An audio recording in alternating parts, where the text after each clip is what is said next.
প্রত্যেক গৃহিণীর হাতে আমরা একটি কার্ড পৌঁছে দিতে চাই, সেটির নাম হবে ফ্যামিলি কার্ড। ফ্যামিলি কার্ড, কৃষক কার্ড চালু সহ 9 অগ্রাধিকারে বিএনপির 51 দফা ইশতেহার। দায়িত্ব পেলে সংবিধানে আল্লাহ সর্বশক্তিমান যুক্ত করা হবে বললেন তারেক রহমান। মঞ্চে শীতল পাটি পেয়ে শুয়ে পড়লেন জামায়াত আমির। ভোট কারসাজি রুখে দেওয়ার আহ্বান, কেন্দ্র দখলের চেষ্টা হলে আরেকটি বিপ্লব, হুঁশিয়ারি নাহিদের।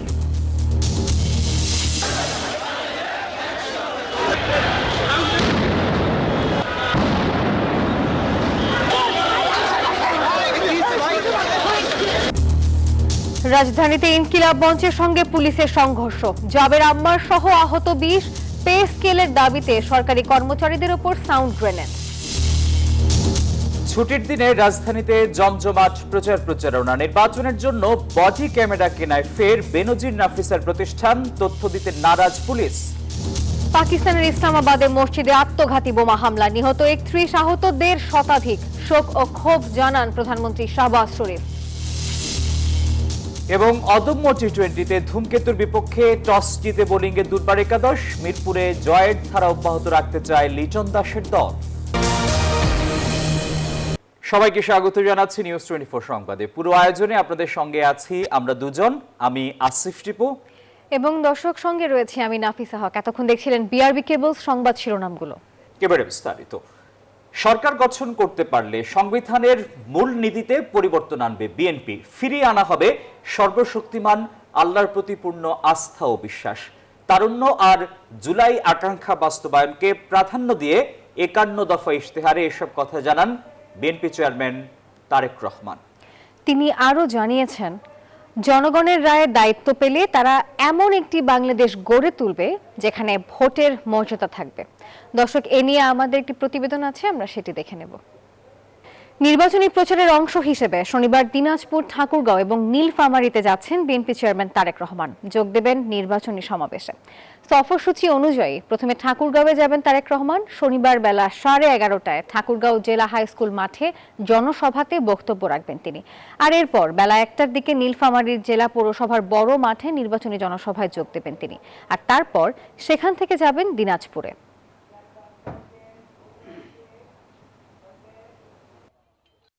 আমাদের দল অঙ্গ সহযোগী সংগঠনের বাইরে সাধারণ মানুষের মধ্যে জনাব তারেক রহমানের প্রায় 19 বছর পরে এই এলাকায় যে ওনার আশা, এটা ওনাকে ব্যাপক আগ্রহ রয়েছে।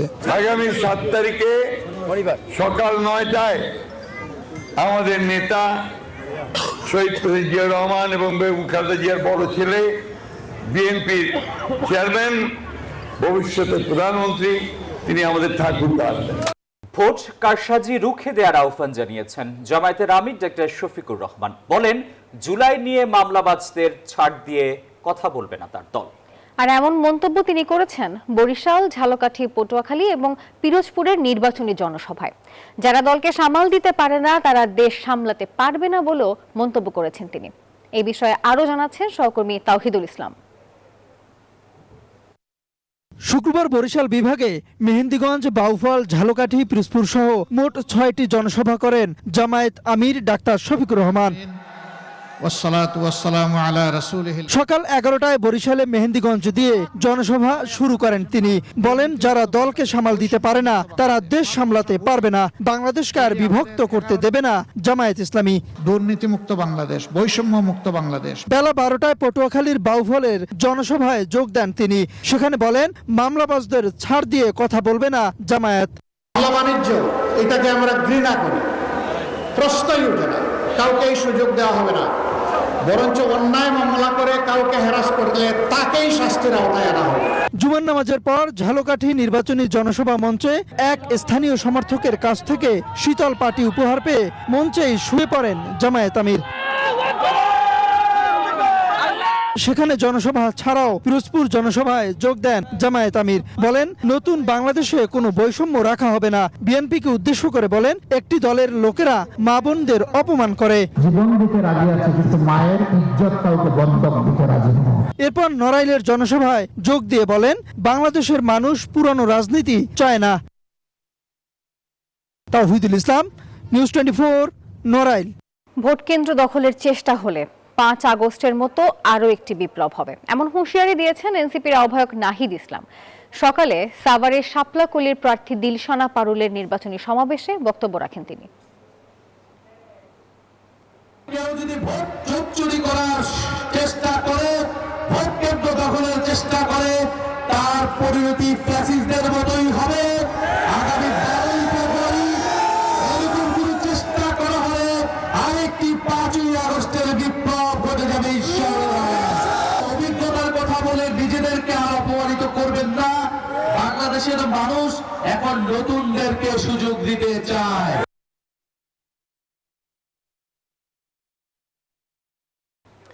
নাফিসা, সংবাদের শুরুতেই আমরা দর্শকদের যেমনটা জানিয়েছিলাম, সরকার গঠন করতে পারলে সংবিধানের মূলনীতিতে পরিবর্তন আনবে বিএনপি। ফিরিয়ে আনা হবে সর্বশক্তিমান আল্লাহর প্রতি পূর্ণ আস্থা ও বিশ্বাস। তারুণ্য আর জুলাই আকাঙ্ক্ষা বাস্তবায়নকে প্রাধান্য দিয়ে 51 দফা ইশতেহারে এসব কথা জানান বিএনপি চেয়ারম্যান তারেক রহমান। তিনি আরও জানিয়েছেন, জনগণের রায়ে দায়িত্ব পেলে তারা এমন একটি বাংলাদেশ গড়ে তুলবে যেখানে ভোটের মর্যাদা থাকবে। দর্শক, এই নিয়ে প্রতিবেদনটি আমাদের হাতে এসেছে, দেখে নেব। এবার জাতীয় সংসদ নির্বাচনে বিএনপির নেতৃত্ব দিচ্ছেন দলের চেয়ারম্যান তারেক রহমান। এটি তার প্রথম নির্বাচনী ইশতেহার। অতীতে 5ম থেকে 9ম জাতীয় সংসদ নির্বাচন পর্যন্ত দলের নেতৃত্ব দেন তৎকালীন চেয়ারপারসন প্রয়াত বেগম খালেদা জিয়া এবং তিনি প্রতিটি নির্বাচনে ইশতেহার ঘোষণা করেন।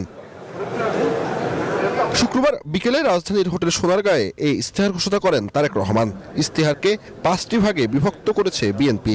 এতে মোট 51টি দফাকে বিশেষ গুরুত্ব দিয়ে আগামী 5 বছরের পরিকল্পনা তুলে ধরা হয়েছে। প্রথমে আমরা যেটা বলেছি রাষ্ট্র ব্যবস্থার সংস্কার, দ্বিতীয়ত আমরা বলেছি বৈষম্যহীন আর্থসামাজিক উন্নয়ন ও টেকসই রাষ্ট্রীয় সক্ষমতা অর্জন, তৃতীয়ত আমরা বলেছি ভঙ্গুর অর্থনীতির পুনর্গঠন ও পুনরুদ্ধার, চতুর্থত আমরা বলেছি অঞ্চল ভিত্তিক সুষম উন্নয়ন এবং পঞ্চম বা শেষ যেটি ধর্ম, সমাজ, ক্রীড়া, সংস্কৃতি ও সংহতি বিষয়। ইশতেহারে 9টি প্রধান প্রতিশ্রুতির কথা উল্লেখ করেছে দলটি। প্রান্তিক ও নিম্ন আয়ের পরিবারকে সুরক্ষা দিতে ফ্যামিলি কার্ড চালু, কৃষক কার্ডের মাধ্যমে ভর্তুকি, সহজ ঋণ, কৃষি বীমা রয়েছে। দুর্নীতিমুক্ত স্বাস্থ্য ব্যবস্থা গড়ে তুলতে দেশব্যাপী 1 লাখ স্বাস্থ্যকর্মী নিয়োগ করা হবে। প্রাথমিক শিক্ষায় সর্বাধিক গুরুত্ব, শিক্ষক শিক্ষার্থীদের প্রযুক্তি সহায়তা ও মিড ডে মিল চালু করা হবে। বাংলাদেশে প্রায় 4 কোটি পরিবার আছে। প্রত্যেক গৃহিণীর হাতে আমরা একটি কার্ড পৌঁছে দিতে চাই, সেটির নাম হবে ফ্যামিলি কার্ড। প্রান্তিক কৃষক আছে, ক্ষুদ্র কৃষক আছে, মাঝারি কৃষক আছে, বড় কৃষক আছে। সরকারের হিসাব মতেন বিভিন্ন জমি ক্যাটাগরি অনুযায়ী এই কৃষকদেরকে ভাগ করে হয়ে থাকে। আমরা প্রথমে প্রান্তিক, ক্ষুদ্র এবং মাঝারি কৃষক পর্যন্ত যাব। সব ধর্মের উপাসনালয়ের ধর্মীয় নেতৃবৃন্দের জন্য সম্মানী ও প্রশিক্ষণ ভিত্তিক কল্যাণ ব্যবস্থা চালু করা হবে। ডিজিটাল অর্থনীতি ও বৈশ্বিক সংযোগ বাড়াতে পেপাল চালু, ই কমার্সের আঞ্চলিক হাব স্থাপন ও মেড ইন বাংলাদেশ পণ্যের রপ্তানি সম্প্রসারণ করা হবে।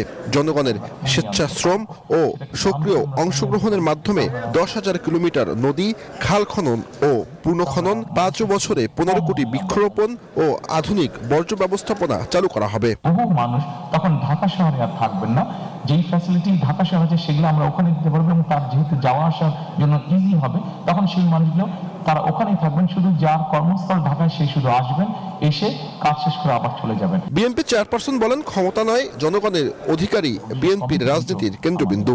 লুটপাট নয় উৎপাদন, ভয় নয় অধিকার, বৈষম্য নয় ন্যায্যতা, এই নীতিটি রাষ্ট্র পরিচালিত হবে। জুবায়ের সানি, নিউজ 24, ঢাকা। আমাদের দেশের ওসমান হাদি হত্যার তদন্তে জাতিসংঘ বরাবর চিঠি ইস্যু না হওয়া পর্যন্ত আন্দোলন চালিয়ে যাওয়ার ঘোষণা দিয়ে ইনকিলাব মঞ্চের শাহবাগ অবরোধ। দুপুরে রাজধানীর হোটেল ইন্টারকন্টিনেন্টাল এলাকা থেকে লাঠিচার্জ করে আন্দোলনকারীদের ছত্রভঙ্গ করে দেয় পুলিশ। হাদি হত্যার ঘটনায় জাতিসংঘের তদন্ত চায় ইনকিলাব মঞ্চ। জড়িতদের বিচারের দাবিতে প্রধান উপদেষ্টার বাসভবন যমুনা অভিমুখে যাত্রা করেছিলেন ইনকিলাব মঞ্চের নেতাকর্মীরা। পথে পুলিশের সঙ্গে সংঘর্ষের ঘটনায় সংগঠনটির সদস্য সচিব আব্দুল্লাহ আল জাবের ও রাকসুর জিএস আম্মার সহ অনেক আন্দোলনকারী আহত হয়। শুক্রবার ইনকিলাব মঞ্চের অফিসিয়াল ফেসবুক পেজে বিকেল 4:30টার দিকে এই সংঘর্ষের ঘটনা ঘটে বলে জানানো হয়। আপনারা অস্ত্র নিয়ে আমাদের নিরস্ত্র মানুষের উপরে হামলা করেন, আপনারা তো রাজাকার, পাকিস্তানি রাজাকারের চেয়ে কোনোটা কম না। জুমার নামাজের পর শাহবাগে আন্দোলনকারীরা জমায়েত হয়ে যমুনা অভিমুখে যাচ্ছিলেন। পথে পুলিশের ব্যারিকেড ভেঙে তারা সামনের দিকে অগ্রসর হওয়ার চেষ্টা করলে পুলিশ তাদের বাধা দেয়। পুলিশ জলকামান ও টিয়ার শেল ব্যবহার করে আন্দোলনকারীদের ছত্রভঙ্গ করার চেষ্টা করে। এ বিষয়ে তাৎক্ষণিক বিবৃতিতে পুলিশ জানায়, বিক্ষোভকারীদের ছত্রভঙ্গ করতে কোনো ধরনের আগ্নেয়াস্ত্র বা গুলি ব্যবহার করেননি তারা। এ সময় পুলিশ গণমাধ্যম কর্মী এবং আন্দোলনকারী সহ অনেকেই আহত হয়ে ঢাকা মেডিকেলে চিকিৎসা নিচ্ছে। এ সময় আন্দোলনকারীরা জানান, হাদির হত্যার বিচার করতেই হবে। এই ঘটনায় শাহবাগ মোড় অবরোধ করে বিক্ষোভ চালিয়ে যাচ্ছে ইনকিলাব মঞ্চ। রাজু মাহমুদ, নিউজ 24, ঢাকা। দর্শক, যেমনটি জানাচ্ছিলাম, শাহবাগ মোড় অবরোধ করে বিক্ষোভ চালিয়ে যাচ্ছে ইনকিলাব মঞ্চ। আমরা এখনকার অবস্থা জানবো, সরাসরি যুক্ত হব, সেখানে রয়েছেন সহকর্মী রাজু মাহমুদ। রাজুর সঙ্গে রাজু, জানাবেন এখন কি অবস্থা দেখছেন? আর পুলিশ তো ছত্রভঙ্গ করার চেষ্টা চালিয়ে গেছে, তারপরে এখনকার কি অবস্থা সেখানে রয়েছে, বিস্তারিত জানাবেন।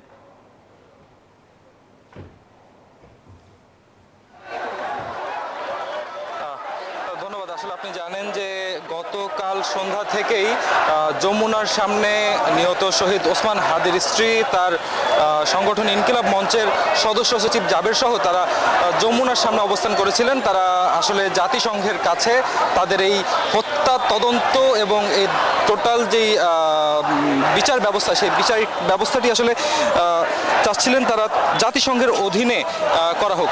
সেক্ষেত্রে সেই দাবিতে তারা গতকাল থেকেই যমুনার সামনে অবস্থান নেয়। সেই অবস্থানের প্রেক্ষিতে সারা তারা অবস্থান গ্রহণ করে এবং তারা সেই অবস্থানে ঘোষণা দিয়েছিলেন যে যদি আজকের মধ্যে এই চিঠি ইস্যু না করা হয় জাতিসংঘের কাছে, সেক্ষেত্রে তারা সকল ব্যারিকেড ভেঙে যমুনার উদ্দেশ্যে ঢুকবেন। সেই কর্মসূচি অনুযায়ী তারা আজকে দুপুরের বাদ জুমা তারা যমুনা অভিমুখে যখন যাত্রা শুরু করে, তখনই আসলে পুলিশ তাদের উপর লাঠিচার্জ, টিয়ার শেল এবং রাবার বুলেট নিক্ষেপ করে তাদেরকে ছত্রভঙ্গ করে দেওয়ার চেষ্টা করা হয়। এই ঘটনায় আসলে ইনকিলাব মঞ্চের সদস্য সচিব জাবের সহ এবং অন্যান্য গণমাধ্যম কর্মী, পুলিশ এবং সাধারণ যেসব মানুষ আছে তারা অনেকেই আহত হয়ে ঢাকা মেডিকেল কলেজ হাসপাতালে চিকিৎসা নিচ্ছেন। তার ঠিক পরপরই সন্ধ্যা থেকে ইনকিলাব মঞ্চ শাহবাগ এই মোড় অবরোধ করে। এই অবরোধ করে তারা আসলে শাহবাগ মোড় দখল নিয়ে আছেন। তারা চাচ্ছেন যতক্ষণ পর্যন্ত না তারা এই শেষ বিচারের নিশ্চয়তা পাবেন, জাতিসংঘের কাছে তারা এই চিঠি ইস্যু করা হবে, ততক্ষণ অবধি তারা এই শাহবাগ মোড় দখল রেখে দিবেন। তারা এই শাহবাগ মোড় ছাড়বেন না এবং এই দাবিতে তারা আসলে এই পুরো শাহবাগ মোড় আসলে আপনি দেখতে পাচ্ছেন স্লোগানে মুখরিত হয়ে আছে। এখানে হাজারের উপর ইনকিলাব মঞ্চের এবং সাধারণ ছাত্র শিক্ষার্থীরা অবস্থান নিয়ে তারা এই ইনকিলাব মঞ্চ আসলে শাহবাগ মোড় পুরোপুরি অবরোধ করে দিয়েছে। সব কিছু মিলিয়ে এখন পর্যন্ত তারা যে ঘোষণা দিয়েছে, সেই ঘোষণা অনুযায়ী তারা যতক্ষণ পর্যন্ত না এই বিচারের নিশ্চয়তা পাবে জাতিসংঘ বরাবর তারা চিঠি ইস্যু না করা হবে, ঠিক ততক্ষণ অবধি তারা এই শাহবাগ মোড় ছাড়বেন না। এছাড়াও তারা বারবারই স্লোগান দিচ্ছে। রাজু, ধন্যবাদ আপনাকে। এবার ইনকিলাব মঞ্চের সদস্য সচিব শরীফ ওসমান হাদি হত্যার বিচার চাইতে গিয়ে সংগঠনটির সদস্যদের উপর হামলার ঘটনায় মুখ খুলল অন্তর্বর্তী সরকার। শুক্রবার এক বিবৃতিতে বলা হয়, প্রধান উপদেষ্টা নিরাপত্তা রক্ষার স্বার্থে নিয়মতান্ত্রিক ও আইনানুগভাবে বিক্ষোভকারীদের ছত্রভঙ্গ করে পুলিশ। এই ঘটনায় কোনো আগ্নেয়াস্ত্র ব্যবহৃত হয়নি এবং ইনকিলাব মঞ্চের কেউ গুলিবিদ্ধও হয়নি। যমুনা এর আশপাশের এলাকায় বিক্ষোভ নিষিদ্ধ থাকা সত্ত্বেও আইন শৃঙ্খলা বাহিনী প্রথমে বিক্ষোভকারীদের বিরুদ্ধে কোনো ধরনের বল প্রয়োগ করেনি বলেও জানানো হয়েছে।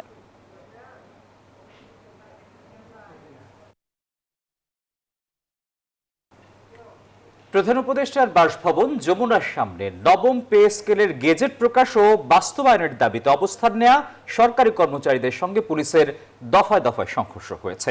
আহত 15 জন ভর্তি হন ঢাকা মেডিকেল কলেজ হাসপাতালে। বেলা 1:15টার দিকে তাদের সরিয়ে দিলে ইন্টারকন্টিনেন্টাল মোড় সংলগ্ন মূল সড়ক দিয়ে যান চলাচল শুরু হয়। রাষ্ট্রীয় অতিথি ভবন ও প্রধান উপদেষ্টার বাসভবন যমুনা। নবম পে স্কেল বাস্তবায়নের দাবিতে এ ভবন অভিমুখে আসছেন সরকারি কর্মচারীরা, দিচ্ছেন নানান স্লোগান। তাদের সরাতে হঠাৎ পুলিশের লাঠিচার্জ, টিয়ার সেল, সাউন্ড গ্রেনেড নিক্ষেপ, ধাওয়া পাল্টা ধাওয়া, আহত হন আন্দোলনকারীদের বেশ কয়েকজন। পরে তারা অবস্থান নেন হোটেল ইন্টারকন্টিনেন্টাল মোড়ে। সড়কের দুই পাশে ব্যারিকেড দেয় পুলিশ। আজকে 12টা বছর যদি একটা মালের 1 টাকা করে বাড়ে, তারপর 12 টাকা 100 করে বাড়ে, আমরা এই 8250 টাকা দিয়ে 6টা ফ্যামিলি কিভাবে চলবো? পে স্কেল কি শুধু কি আমাদের জন্য, আপনাদের জন্য না? তারা কোনো কথা বলে না, তারা চুপ করে থাকে। ক্ষুধার জ্বালায় আমরা চলতে পাই না। পিতার ওষুধ ব্রেন স্ট্রোক করেছে, তার ওষুধ খরচ লাগে মাসে 10,000 টাকা, মেয়ের দুধের খরচ, এভাবে সংসার চালাতে পারি না। পুলিশ বলছে যমুনার আশপাশের এলাকায় সব ধরনের সভা সমাবেশ নিষিদ্ধ, তাই সরিয়ে দেয়া হয়েছে আন্দোলনকারীদের। এই এলাকায় জনসমাবেশ বা যে কোনো জমায়েত নিষিদ্ধ। সো তারা ব্যারিকেড ভেঙে আসছে, আমরা এই এলাকায় তাদেরকে অবস্থান করতে দিব না, তাই ডিসপার্স করতেছি। এদিকে যমুনার নিরাপত্তায় রাজধানীর কাকরাইল মসজিদ ও হোটেল ইন্টারকন্টিনেন্টাল এলাকায় 6 প্লাটুন বিজিবি মোতায়েন করা হয়েছে। মাসুদ সুমন, নিউজ 24, ঢাকা। এবারে জেরুসালেম নির্বাচনের পথে।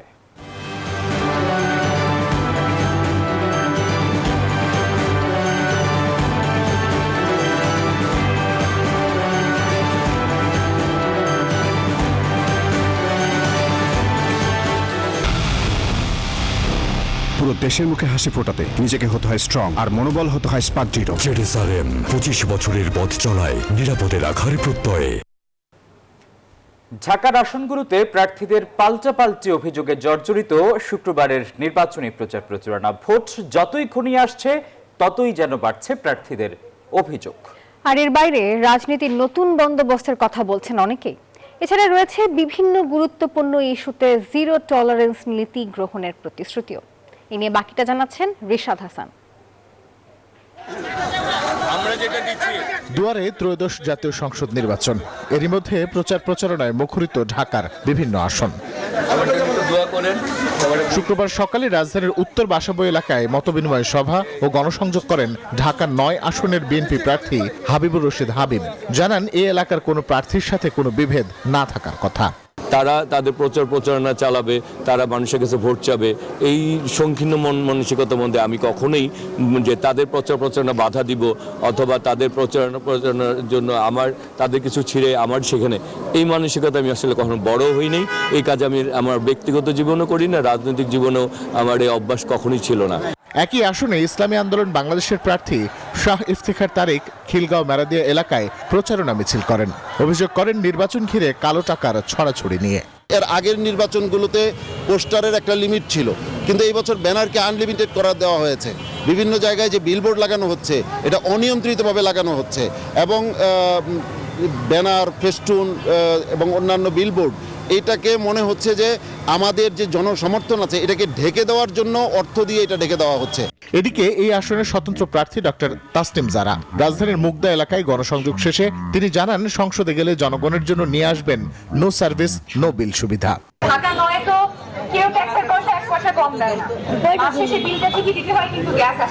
এছাড়াও শুক্রবার রাজধানীর আদাবর এলাকায় গণসংযোগ করেন বিএনপি প্রার্থী ববি হাজ্জাজ। ভোটারদের কাছে কিশোর গ্যাং ও মাদকের বিরুদ্ধে জিরো টলারেন্স নীতি গ্রহণের প্রতিশ্রুতি তার। মাদক ব্যবসা, কিশোর গ্যাং, আপনার এই ধরনের জিনিসপত্রে ফুল জিরো টলারেন্স থাকবে। আমরা ইতিমধ্যে কাজ করেছি, আসলে গত 2-3 মাসে আমরা এই আপনার মাদক বা সন্ত্রাস হটস্পট যে জায়গাগুলো, সেই জায়গাগুলোতে নতুন পুলিশ বক্স লাগানোর জন্য থানাকে প্রেসারাইজ করেছি। রিসেন্টলি থানা আমাদের জানিয়েছেন কিছু তারা সম্মতি দিয়েছেন। 10 তারিখ সকাল থেকে শেষ হবে নির্বাচনী প্রচার প্রচারণা, তাই শেষ মুহূর্তে প্রতিটি ভোটারের কাছে যেতে মরিয়া প্রার্থীরা। রিশাদ হাসান, নিউজ 24, ঢাকা। ভোলার মনপুরায় নির্বাচনী প্রচারণাকে কেন্দ্র করে বিএনপি এবং জামায়াতের নেতাকর্মীদের মধ্যে সংঘর্ষে উভয় পক্ষের অন্তত 10 জন আহত হয়েছেন। শুক্রবার সকালে মনপুরার উত্তর সাকুচিয়া ইউনিয়নের মাস্টারহাটের আলম কলোনি এলাকায় এই সংঘর্ষের ঘটনা ঘটে। মনপুরা থানার ওসি শেখ ফরিদ উদ্দিন জানিয়েছেন, তদন্ত করে আইনি ব্যবস্থা নেওয়া হবে।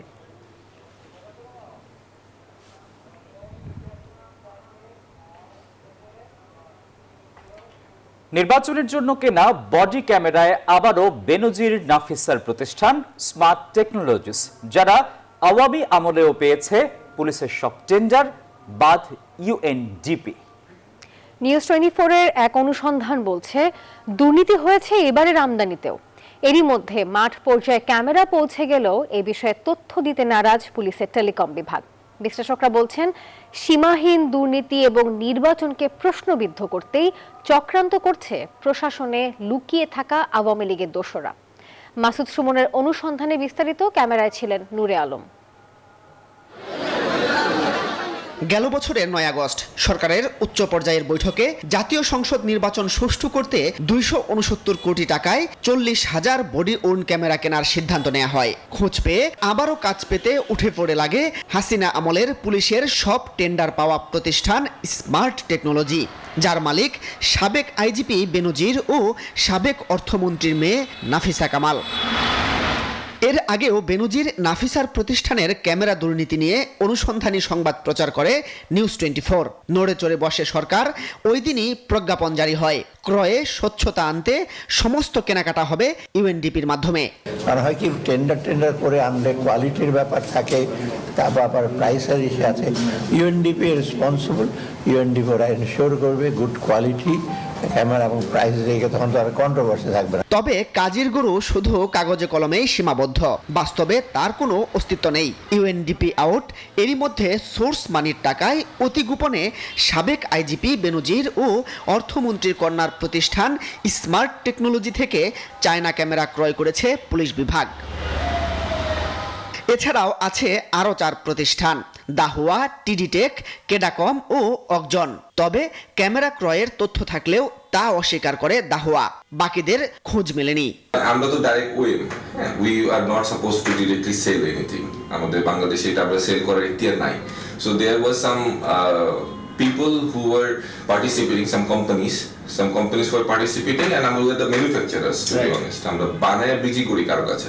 কেনাকাটার আদ্যপান্ত জানতে বারবার পুলিশ হেডকোয়ার্টারে যোগাযোগ করা হলেও তারা এর বিস্তারিত জানাতে নারাজ। বডি ক্যামেরা আপডেট নাই, অন্য কোনো বিষয় হলে আসতে পারে। বডি ক্যামেরা আপডেট আসলে আমার কাছে নাই, মানে বলার মতো কোনো ইস্যু নাই। কতগুলো ক্যামেরা আসছে বা মানে কতগুলো আসবে এই আপডেটটা দিতে পারবেন? ক্যামেরা তো পুলিশের হাতে চলে গেছে। আচ্ছা, আমি কিছু জানি, ঠিক আছে?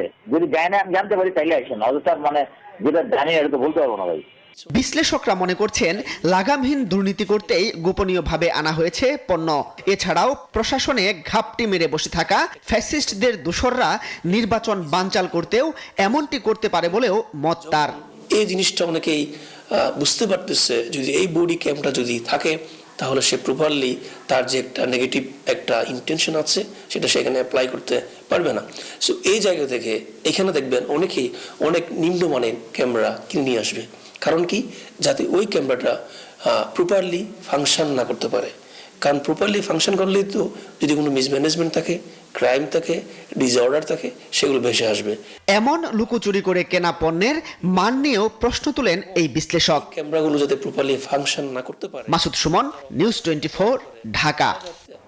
বসুন্ধরার আবাসিক এলাকার সুপার শপ আপন ফ্যামিলি মার্টের বড় আউটলেটে সাপ্তাহিক ছুটির দিনে স্বাচ্ছন্দ্যে কেনাকাটা করছেন ক্রেতারা। শুক্রবার সকালে সুপার শপ আপন ফ্যামিলি মার্টের বড় আউটলেটে সব পণ্য এক ছাদের নিচে পেয়ে খুশি আগতরা। হাতের নাগালে পণ্য পেয়ে খুশি মনে কেনাকাটায় ব্যস্ত বসুন্ধরা আবাসিক এলাকাবাসী। আপন ফ্যামিলি মার্টে তাজা শাকসবজির পাশাপাশি পাওয়া যাচ্ছে তাজা মাছ ও মাংস সহ সব ধরনের প্যাকেটজাত গৃহস্থালী সামগ্রী। ক্রেতারা জানাচ্ছেন গুণগত ও মানসম্পন্ন পণ্য পাওয়া যায় বলেই ছুটির দিনে কেনাকাটা করতে চলে আসেন তারা।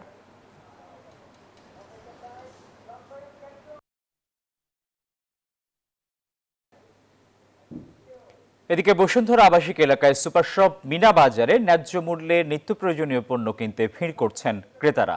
সকালে রাজধানীর বসুন্ধরার জাপান স্ট্রিটের জেসিএক্স বিজনেস টাওয়ারে সুপারমার্কেট চেইন শপ মিনা বাজারে সকাল থেকেই দেখা যায় ক্রেতার সমাগম। সুশৃঙ্খল ও সারিবদ্ধভাবে সাজানো প্রতিটি সেকশন। সুলভ মূল্যে পাওয়া যাচ্ছে তাজা শাকসবজি ও ফল। ছুটির দিনে থাকছে আকর্ষণীয় মূল্য ছাড়। বিক্রেতারা জানাচ্ছেন এক ছাদের নিচেই পাওয়া যাচ্ছে মাংস, চাল, ডাল, ডিম সহ দেশি বিদেশি প্রসাধনী পণ্য। একই ছাদের নিচে বিদেশ থেকে আমদানি করা পণ্য সামগ্রী হাতের নাগালে পেয়ে সন্তুষ্ট আগতরা। অদম্য বাংলাদেশ টি-20 কাপে ধূমকেতু একাদশের দেয়া 157 রানের টার্গেটে ব্যাট করছে দুর্বার একাদশ। এর আগে টস জিতে ধূমকেতু একাদশকে ব্যাটিংয়ে পাঠায় দুর্বার অধিনায়ক নাজমুল হোসেন শান্ত। ব্যাট হাতে নেমে শুরুতেই তানজিদ তামিমের উইকেট হারায় তারা। সাইফ ও অধিনায়ক লিটন দাস মিলে 37 রানের জুটি গড়ে বিপদ সামাল দেন। তবে এরপরই সাইফুদ্দিনের বলে সাজঘরের পথ ধরেন সাইফ। অধিনায়ক লিটনের ব্যাট থেকে আসে 37 বলে 43 রান। শেষ পর্যন্ত তাদের সংগ্রহ 8 উইকেটে 156 রান। এখনকার আয়োজন এই পর্যন্তই। সবাইকে ধন্যবাদ।